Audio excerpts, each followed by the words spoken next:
Today, that time of year again, holiday gift guide, whether it's for you making suggestions to other people for gifts or for the photographer in your life. I got some fun stuff from books and affordable stocking stuffers on up that I think will put a smile on photographers' faces this year.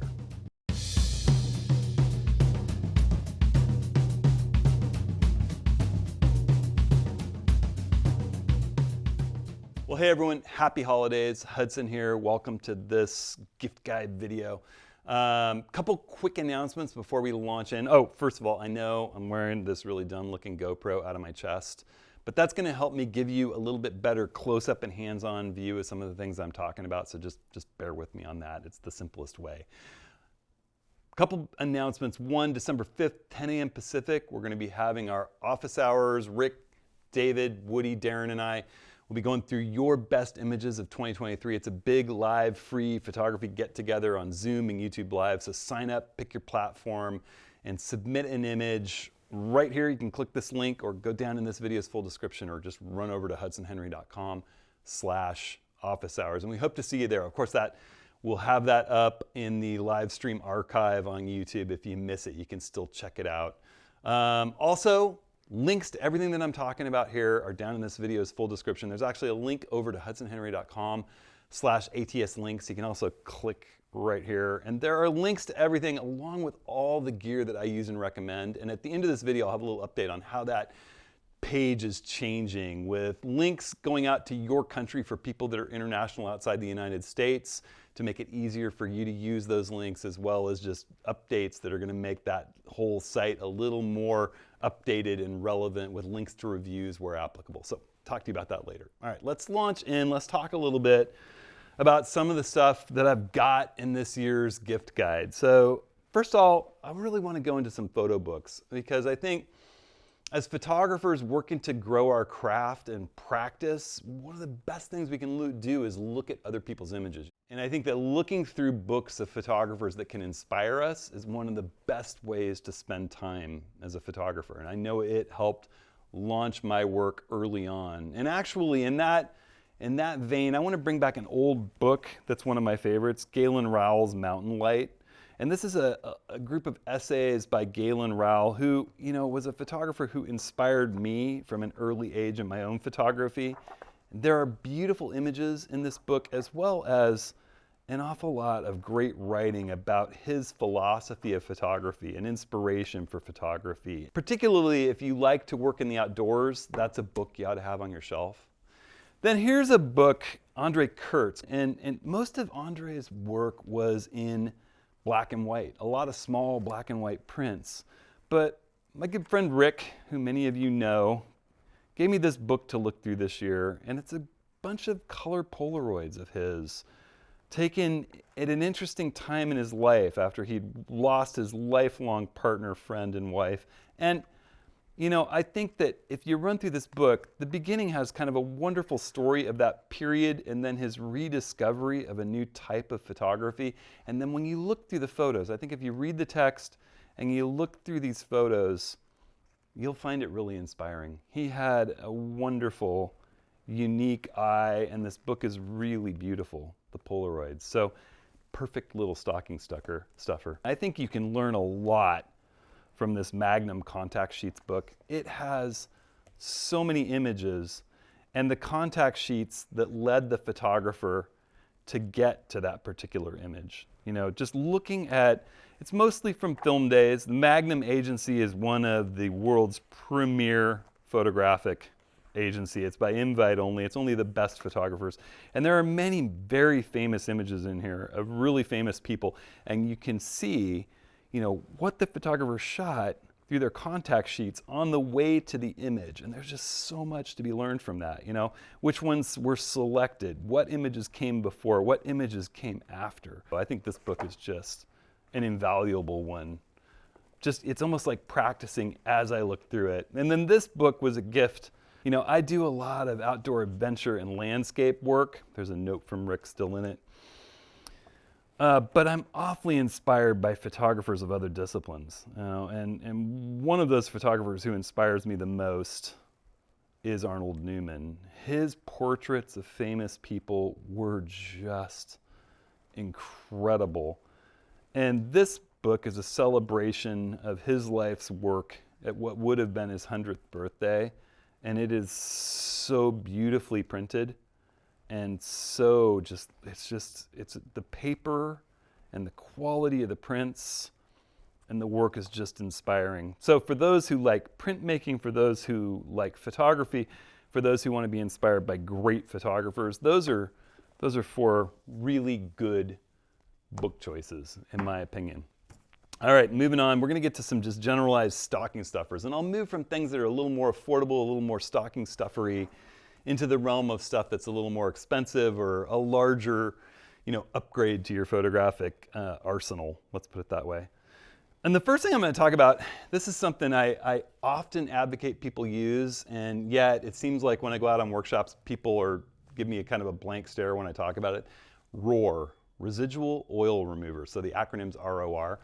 This is the best stuff if you've got something that you can't get off of your optics. Whether it's a camera lens, I would recommend, blow it off with either a blower brush or this extreme blower I'm about to talk about in a minute. Get it, make sure you don't have anything hard and any sand particles or something that could scratch that glass, but you just put some residual oil remover. I've got this spray bottle as well as a drip bottle here, and spray it on. These are my reading glasses right here. And then magic fiber cloths. I've tried a lot of different cloths, and the magic fiber cloths, they're just better. And I like how they come in sealed packets until the time you want to use them. So I've got links to both of these products. And with the spray bottle, it's so nice if you're in the studio somewhere. I don't like putting it in my photo backpack. I much prefer these really sealed, tightly capped little drop bottles, which you can use exactly the same way. But the spray bottle for my computer screen or my glasses or cleaning lenses in the studio is such a nice way to apply it. You just squeegee that off and boom, perfectly clean. All that oil comes off. Elastic cable ties. This is something that anybody who's taken one of my workshops knows. I give a little bundle of swag to everybody on the first day of the workshop, and there's always one of these elastic cable ties in it. I keep this little bundle hanging on a hook over here in the studio wall to my left. And whenever I have some new cable or something that I want secured, I just pull one out of it. They come in little 10 packs I'm putting a link to, and they are invaluable. You can wrap it around something, loop it through itself and cinch it. You can just put something through it and cinch it around that thing. I use it for all my cords and cables. The way that my desk is configured back behind me, you don't see computer cables going everywhere because I have little 3M sticky hooks underneath the desk and all my cables secured to each other and to those hooks with these guys. They're just, I probably have 200 of them around me in the studio right now. There's ones all over the camera that's filming me, keeping all the cords on it from being messy. Stone bags. All right, stone bags. What's a stone bag? Well, I've got several tripods right here that we'll talk about in a minute. This is my ultra featherweight, the smallest, lightest tripod that I make. And you'll see that on it is this stone bag. They're adjustable. You can easily, pull this little string, bring it up and bring it down. When I build my custom tripods, I actually build a little bump out into the leg wrap so that it sits in just the right spot. They have a hook. You'll see right here, this one has my smaller NYA-EVO 36 Fjord hanging from it. It's nice and easy. So it kind of gives you the benefit of both a hook under your tripod and a bag, and what you can do with it is you can toss stuff in there while you're working. You can drop a bunch of stones in it. That's the absolute best thing. You place it, you don't drop it. Suddenly it's just rooted to the ground and rock solid and stable. So this cool new assistant pouch, I know a lot of people bought these when we launched them from NYA-EVO. They can either mount via the mounting connections on the hip belts of the NYA-EVO packs or on the side of the pack. They can go on a belt, they can go on the side of the bag, or you can get them with this really nice machined metal adjustable shoulder strap. And like I said, how it has that little hidden zipper compartment. I kept cash in there. And this mesh front pocket where I've got GoPro batteries and a couple tripod mounts for GoPro. You can put all kinds of different stuff in here, and it's just kind of that perfect sized little travel companion. The Minix, this is a really great little travel charger. It has 100 watts of output. My good friend Chap Jackson recommended this to me when we were leaving for Scotland, and I took it on to Scotland for the first time. It has one USB-C port on here, which can actually output 100 watts of power delivery capable.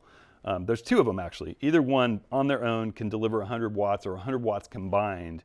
And then there's a 20 watt maximum third one. That obviously detracts from that 100 watt maximum. And then there's a normal sort of USB-A port that does 15 watts max. It also comes with European adapters that slip on, sort of Apple charger style, that just slide down, and you've got the big pronged charger, the 3-prong or the 2-prong European charger connectors come with it. So it's good for international travel, and it's small, it's light, and it's compact. Here's something fun, a bunch of different little organizer cases. I've been getting into not having stuff just flowing all over the inside of my pack.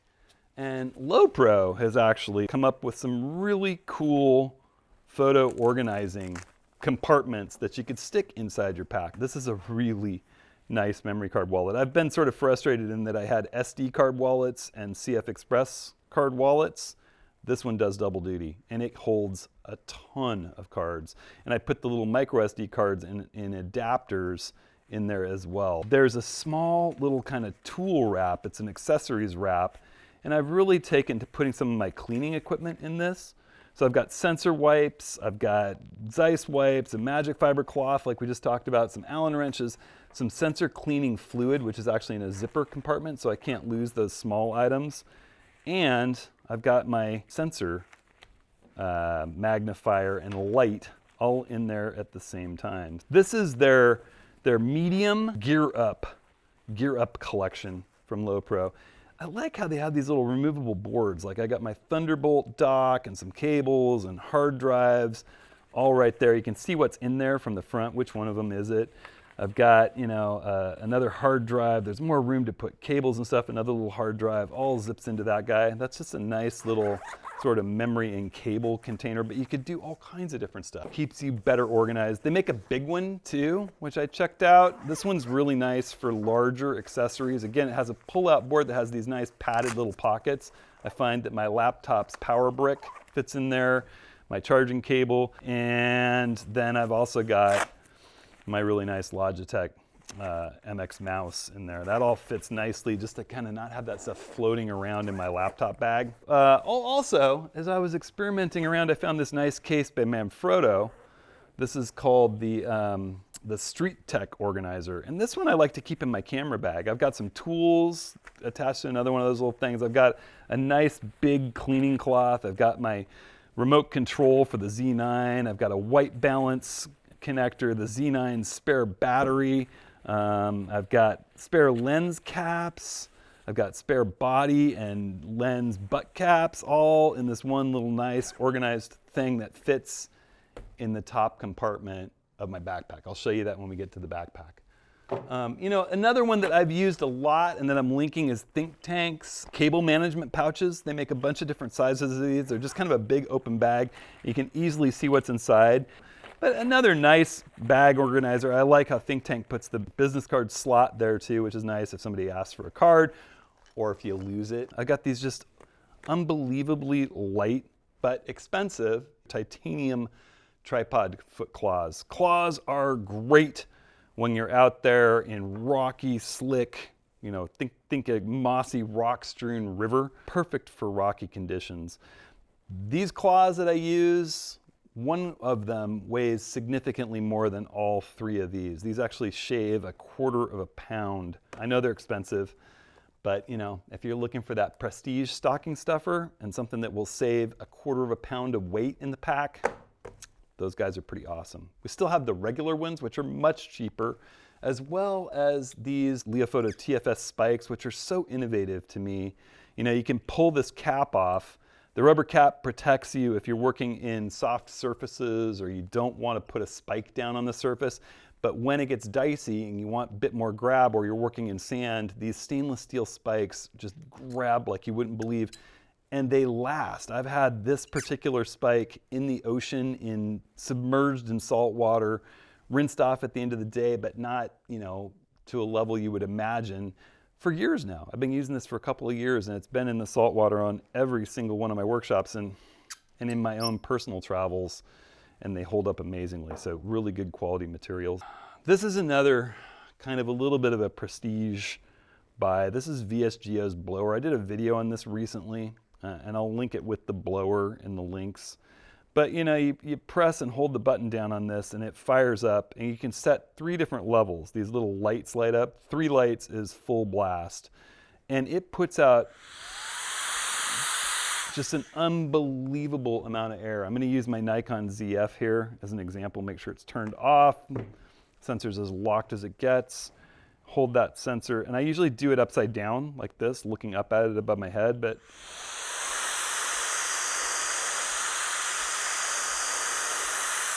when VSGO sent this accessory to me, it is not a cheap little blower. Let's see, it costs $120. I have a 25% off coupon for people who buy it through my link, but I was a little skeptical, having used a rocket blower for years and had no issues, but I did a lot of wet cleaning. And then I took this on several workshops over the course of the last of the year, and I know a number of people watching this have seen me use it on their cameras when they come in with dirty sensors. And I would say that on an average in workshops, I usually use 15, 16 wet swabs, cleaning people's sensors, wet swabbing their sensors. Since I brought this, I didn't use a single one. This thing really blows stuff off the sensor, and yet it has a filter, a replaceable filter in the back, so that you're not going to blow any particles through it into the sensor. And it's just been keeping my stuff clean. I haven't done a wet cleaning since I got this, and have been regularly hitting my sensors with it. And it breaks down for travel. It's rechargeable USB-C. It's a really nice little item. All right, so on that topic, here's one that could potentially save you money, but absolutely can save you hassle when you get a brand new camera body that's cutting edge. And that is Really Right Stuff's brand new little universal Arca Swiss L bracket. And this guy adjusts in a whole bunch of different ways. It has this built-in little Allen key that's kind of stubby, so it's easy to build in. You can adjust the anti-twist plate forward and back, so out and back in. You can adjust the port access left and right on it. You can adjust the whole thing in and out. It's highly adjustable, and one of my favorite things about it is that it has a QD port built into it. So, I'm sitting here with my Nikon ZF, which has small rigs really nicely designed. It's not an L bracket, it's an Arca plate with a grip that makes the ZF infinitely more comfortable to use. So as you can see, I'm putting this right on top where that anti-twist plate catches the front side of the Arca Swiss plate. You can put this screw in multiple slots. You get it kind of started in whatever base plate you're working with, whether it's just your camera or like this, it's this small rig grip adapter. Get it in there, snug it down, get a little extra snug, then slide your plate in. And you can adjust that fore and aft. For me, it's more important to me to enable the flippy screen to come out and still work how I want it to while I'm working with the camera than it is to have as good access to the port doors. So I slipped it out this way. You can see it's moved 3 millimeters that way. You can move it back the other way. It's pretty darn adjustable. You just keep that held in, snug it up like so, boom. And all of a sudden, that guy clips right back into there. I've got an L bracket that looks like it was made to go on this small rig grip plate. Boom, I can mount here, I can mount here. It doesn't weigh very much. I put this on my Leica Q3. It fits beautifully, gives access to the ports. I've put it on a bunch of different cameras and I'm like, This also allows you, if I wanted to work with this camera as a video camera, I could slide this back while it's mounted, have it out like that and still have easy access to my ports. This is a handy little L bracket that can work with a whole bunch of different cameras, and you almost might consider just not buying a custom L bracket and using this lightweight little guy. We're gonna keep with my Nikon ZF here for a second and talk filters. So, you know, I think if you're not using the magnetic filters, I'd really strongly consider it. They're just so easy, and they've gotten so good. The latest versions from Kase, these new Revolution filters, you know, have these nice color coding. I can just look at it and say red is my 10-stop neutral density. These are the 82 millimeters. I've just put a magnetic adapter ring from 62 up to 82 here, and I don't have to worry about vignetting whatsoever. Click, I can stack, I could put a polarizer on there too if I want. That's the silver ring, red ring is 10-stop. Boom, they just spin in place on the front. So easy. And one of the things that I love about the new Revolutions is that they have a pinch cap thread. They have a thread out front for if you wanted to use a traditional filter in front of them, which that actually doesn't make any sense to me, but the fact that they take a pinch cap allows me to put a cap on there that I can really easily remove. It's secure, it's not gonna fall off, but when I wanna just remove the cap and not remove the filter, put it on there. It's as easy as just pinching that plate, but just pulling the filters, you know, you can hold one, remove it, drop it into its case where it belongs, pull the other, drop it in, you know, and we're carrying these. 82 is the smallest size that we carry. Why? Well, if you don't have a lens yet that's 82 millimeter thread, you probably will. They're probably building the one that you're just not going to be able to resist right now. And if you buy your specialty filters like night filters and neutral density filters and polarizing filters in a smaller size, they're not going to work with that new lens. Plus, if you have a wide angle lens, having a bigger filter out in front of it with an adapter makes it far less likely to vignette. It lets you stack multiple filters. And these filters are light and thin, all right? So 82 is the smallest size that we're carrying. We're now carrying 95 millimeters, which come in the same case as the 112 millimeters for Nikon's HB97 hood, but they're a little bit smaller and a little bit more affordable. Same color coatings. These are really nice if you're using the new 180 to 600 millimeter lens, or if you're one of those people that uses Nikon's 14 to 30 millimeter lens that has the 82 millimeter threads on it, because no matter what, that 14 to 30 millimeter ultra wide angle lens vignettes with 82 millimeter filters. With these 95 millimeter filters, you can stack at will. You just adapt up to 95 with a magnetic adapter ring, and you don't have to worry about that anymore. You know, going a little bigger future-proofs you and makes it so that you don't have to worry about vignetting when you're stacking. For those of you who own some of Nikon's premier glass that fits the HB97 hood, that's the 14 to 24, the 24 to 72.8, the 70 to 200 2.8, the 51.2, and as well as the 14 to 30 f4, these 112 millimeter filters, click right into that hood. You just mount the inset filter ring. I've got videos about all this stuff. They're fantastic. Everybody who's been using the new Revolution filters raves about their magnetic capability, as well as that ability to use them with a pinch cap. Even just the adapter fits a pinch cap really beautifully. So, you know, I'm absolutely loving them. People ask me, what about hoods? You know, why aren't you, how do you use a larger adaptive filter on a lens with an adapter ring with a hood? Well, you don't. But the reality is, all of our modern glass is so good shooting into backlight. I'm constantly doing sun stars, shooting straight into backlight, and not really having adverse effect, not having much flaring. We have these amazing coatings on our new lenses. I think of the hood more often than not as a rain shield and something to keep me from damaging the front element of my lens. The minute I put a filter in front of that front element, I've protected it. I don't mind wiping a filter off nearly as much as I mind wiping that front element, that expensive, precious front element. Let's talk really briefly backpacks. So I've got my NYA-EVO 60C, and I absolutely adore this pack. I think a lot of people think it's maybe a little bit bigger than it actually is. This pack expands out this way when you pop a couple zippers on it. I got a whole video about it. I'll link that video along with the link to this pack. It has a dry bag that unrolls and lifts up a completely separate kayak grade dry bag to keep wet gear separate or dry gear separate from the rest of your gear. Whole thing's made out of recycled fishing nets, the Eco-Nil fabric. And you know, it keeps separate compartments for your photo gear from your everyday gear, and that compartment expands and contracts really easily just by putting different sized removable camera inserts in.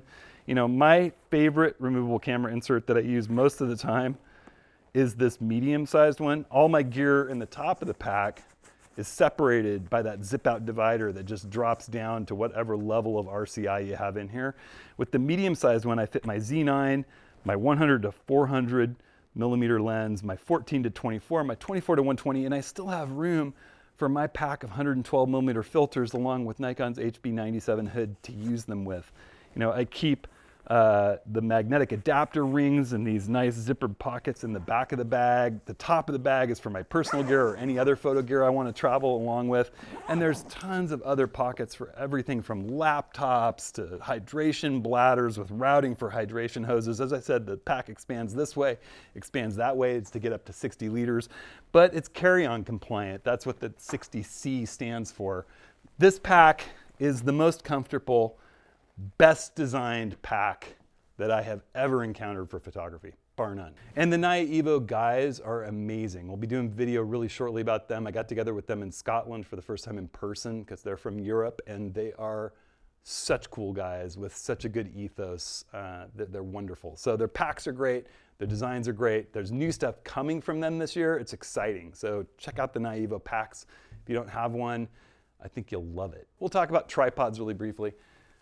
I am going to have to be increasing the prices on some of the tripods just because suppliers are increasing prices. So that's going to happen at the end of the year. It's not dramatic, but I'm getting price increases from Kirk and some other suppliers. So just because the components that go into them are costing a little bit more, prices are going to have to go up a little bit. You know, I carry 3 different tripods. The featherweight, which is the sub 4 pound, ultra light, tiny, folds up, itty bitty. You know, this is with the Acrotech GXP SS. I'm not a huge fan of ball heads, but this is the nicest ball head that I've ever seen. It does crazy things like going into a gimbal mode and has an ability to avert itself for a panorama mode. It's pretty amazing for being way less than a pound. I've got my intermediate size. This is the ultralight. It's just a little bit stouter tripod. It's not that much taller, just a little bit. Both of these have built-in leveling adapters. This one's just a little over 4 pounds. Very, very light, very, very strong. It's a great compromise, and it uses Acrotech's just slightly heavier panorama pan and tilt head, which is such a nice action head. There are other heads that look like this on the market, but there's no head that actually performs like this if you use them back to back. I've tried them. Acrotech makes the best heads out there. And then you've got the tall, light fluid head system that's really my daily driver. This thing with the titanium claws is well under 7 pounds. With the regular claws or feet, it's about 7 pounds dead on. You know, we've got the LB77 or 75 systematic leveling adapter, which is such a progressive, nice, wide-ranging leveling adapter.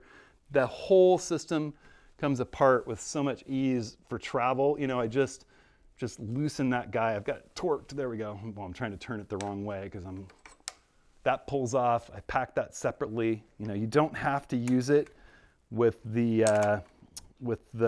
LRP with the LRP nodal rail, but it's pretty great to use with that because it lets you get weighted and comfortable with it. It's wonderful for video movements. It's wonderful for precise still work. The tripod is sturdy as can be, much, much lighter than you think. Whenever someone on a workshop picks up my tripod, they're like, wow, that's a lot lighter than I thought. Everyone who has one of these loves it and can't go back.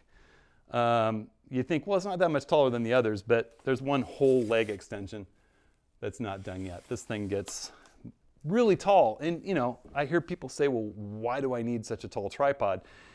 You don't need it so tall unless you want to do some work looking down from a ladder, but there are times where you're working on a steep hillside and you need to throw one leg down the hill and you'd like to stay at eye level. That lets you do that. You're working on the edge of a stream and you can get 2 legs on the rocks around you, but one needs to go down in the water. You're working perched on a little rock outcrop where you're comfortable, but you can't get all 3 legs on with you, and one of them needs to go all the way to the ground an extra few feet. That tripod will let you do that. The other options sometimes are, there's a place in Seattle where I love to photograph the skyline, but there's shrubs that have grown up really tall, and there's a park bench. I can set the tripod up above the shrubs, step onto the park bench, and work with it at its full extension and shoot over those shrubs and still get my view of the city. There's all kinds of opportunities that having a tall set of tripod legs, even for a shorter person, you just won't even know that they're there until you need them. And then you're like, wow, it's so great having that. And then the final thing I want to talk to you about today, it's not for everyone, but this Nikon ZF is really just a beautiful, beautiful camera. I've been using it. I shot it. This was my exclusive Nikon that I took to Scotland with me last month. And I love it. I love its controls. I love the way that it looks like an old FM camera. The last camera that I sold and really regretted, my last film camera that I sold, was my Nikon FM3A, and this looks and feels a lot like that camera, and yet it has insane modern technology in it. It has the best in-body image stabilization that Nikon's ever offered, with 8 stops of in-body image stabilization.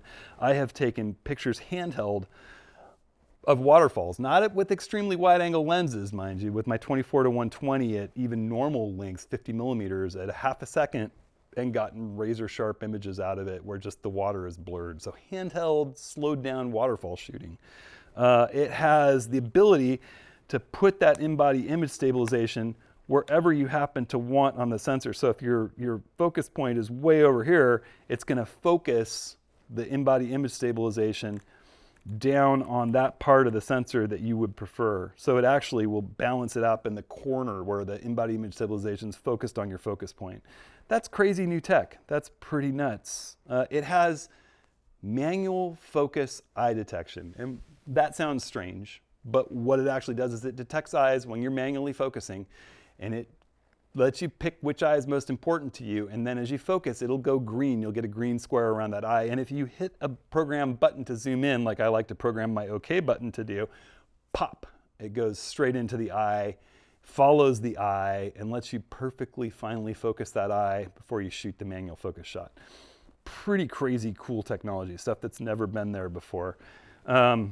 Along with pixel shift technology that lets the 24 megapixel sensor in it, which is an amazing low light sensor that's a veteran from the Z6 and Z6 II, lets that sensor capture up to 32 images to combine a really, really clean, noise reduced, every color sampled at every pixel point, 96 megapixel image if things are still in your photo. And I've gotten some really good results with that, both in Scotland and in Seattle. So I'll be doing a review of this camera really soon with lots of sample images and a complete setup video for that. Those are coming in the very near future. I love this thing. I don't think I'd like it without small rigs, little grip. It's basically an easily removed little ARCA plate and grip. They worked with Nikon as Nikon was building the camera to produce this, and they go perfectly together. It would be harder to hold the camera without that. There's just not enough of a grip. So that's why you see me, even with the Really Right Stuff L bracket, I'm putting it on this small rig grip and ARCA plate, and it fits nicely just to be together. So this camera to me, especially with old lenses or these Voigtlander, modern Z lenses that are chipped and made to work with it, is just a special treat to use. It takes me back to a simpler time of photography, and yet it has all the technology to be able to be a modern powerhouse at the same time. The only thing I maybe wish was it had a few more megapixels, but that pixel shift technology lets you get those from time to time, and there's always panoramas if things are moving a little bit more. So that's it for this particular year. Some really fun stuff, some old things that I've been advocating for a long time, along with a few new things like some of these organizing tools, the blower and stuff. So I hope some of you have fun with that. If you have questions about any of this stuff, feel free to reach out either in the YouTube comments or email me like usual. You as a community of viewers really do drive the content on this channel. So it's always fun to bring together a group of things that I think some of you might like in the holiday season. I hope all of you are getting lots of time, as we head into these holidays with your family, with your friends, with your loved ones, slowing down, unwinding, and yet staying creative, practicing that photography, using those opportunities together with family to capture some memories to share, and doing it in as artistic a way as you can, you know. But take some time, sit back with some books, whether they're the photo books I recommended or your own books, you know, with your family. Just enjoy, slow it down. I talked about the fact that I'm upgrading my ATSLinks page. That is a work in progress. I've spent a couple days on it so far. You'll see changes if you go in. I'm kind of working from the top down. I'm linking in reviews to products that I've reviewed along with the links to the products so you can easily jump into a YouTube video and see what I think of it and sample images from it if that's the kind of product that it is.